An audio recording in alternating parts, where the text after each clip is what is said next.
Israel వాళ్ళు Iran మీద చేసిన అటాక్స్, ఫస్ట్ అటాక్స్ ఏవైతే ఉన్నాయో న్యూక్లియర్ సైట్స్ మీద చేసిన అటాక్స్ గురించి మాట్లాడుతూ ఇది చెప్తున్నారు.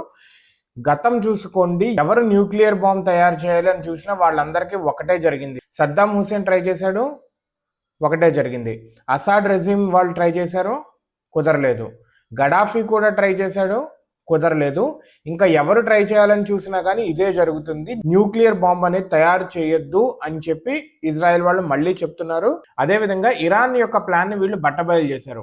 ఇరాన్ 3-folded ప్లాన్, 3 రకాలుగా ఇజ్రాయెల్ని కార్నర్ చేయాలి అని ప్లాన్ చేసింది. దాన్ని మేము ఎదుర్కొన్నాం.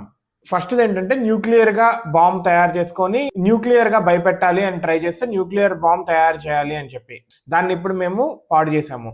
రెండోది బ్యాలిస్టిక్ మిసైల్స్ తయారు చేయాలని చెప్పి, ఎందుకంటే ఒక బ్యాలిస్టిక్ మిసైల్ వేస్తే అందులో వందలాది ప్రజలు చనిపోతారు. ఒకవేళ చిన్న దేశం లాంటి ఇజ్రాయెల్ మీద వేస్తే వందలాది ప్రజలు చచ్చిపోతారు.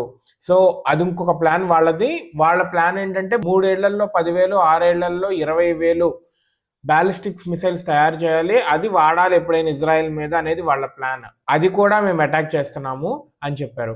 మూడవది ఏంటంటే రింగ్ ఆఫ్ ఫైర్. ఇజ్రాయెల్ చుట్టూతా ఎప్పుడు అన్రెస్ట్ ఉండేలాగా హమాస్, హిజ్బుల్లా, సిరియాలో ఉన్న మిలిటెంట్స్, ఇరాక్లో ఉన్న మిలిటెంట్స్, యెమెన్లో ఉన్న మిలిటెంట్స్ని ఇజ్రాయెల్ మీద ఉసిగొల్పటం, ఇది ఇంకొకటి. దాన్ని కూడా మేము ఇప్పుడు ఆపేస్తున్నాము. వాటి మీద కూడా దాడి జరుగుతూనే ఉంది ప్యారలల్గా. ఆల్రెడీ చాలా మందిని చంపేశాము హమాస్, హిజ్బుల్లా వాళ్ళని అని చెప్పారు. డిప్లొమసీ అనేది ఇప్పటికీ ఓపెన్గా ఉంది.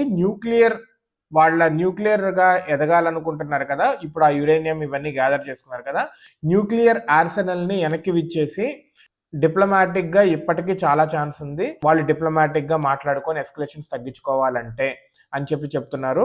ఇరాన్ కొన్ని డికేడ్స్ నుంచి ప్రపంచాన్ని మోసం చేస్తుంది, మేమేం చేయట్లేదని. కానీ వాళ్ళు చాలా దగ్గరగా న్యూక్లియర్ వెపన్ తయారు చేసే దగ్గరగా వచ్చేసారు. అందుకే మేము యాక్షన్ తీసుకోవాల్సి వచ్చింది అని చెప్పి ఇజ్రాయెల్ వాళ్ళు చెప్తున్నారు.